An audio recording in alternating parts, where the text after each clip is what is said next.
ಹೊನ್ನೇನಹಳ್ಳಿ ಗ್ರಾಮ ಪಂಚಾಯಿತಿಗೆ ನೂತನ ಅಧ್ಯಕ್ಷರಾಗಿ ವಸಂತ ವೆಂಕಟೇಶ್ ಅವಿರೋಧ ಆಯ್ಕೆಯಾಗಿದ್ದಾರೆ.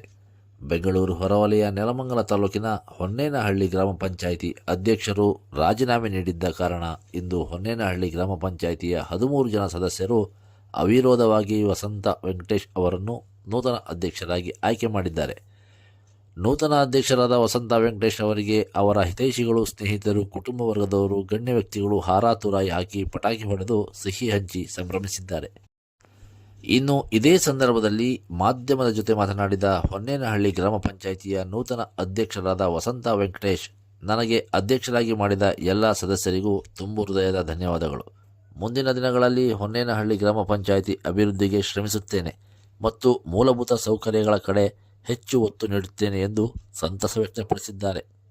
ಅಭಿವೃದ್ಧಿ ಮಾಡಬೇಕು ಅಂತಂದ್ರೆ ಇದು ಗ್ರಾಮ ಪಂಚಾಯತಿಗೆ ಅಭಿವೃದ್ಧಿ ಮಾಡಬೇಕು ಅಂದ್ರೆ MLP ಆಗಿರ್ಲಿ, LCRP ಆಗಿರ್ಲಿ, ಮತ್ತೆ ಅವ್ರು ಯಾವುದೇ ಗ್ರಾಮಾಭಿವೃದ್ಧಿ ಮಾಡಬೇಕು ಅಂದ್ರೆ ನರೇಗಾದಲ್ಲಿ ನಾವು ಗ್ರಾಮ ಪಂಚಾಯತಿಯಿಂದ ಒಂದು ಅನುದಾನದಿಂದ ಕೋಟಿ ಅನುದಾನ ಬರ್ತಾ ಇದೆ.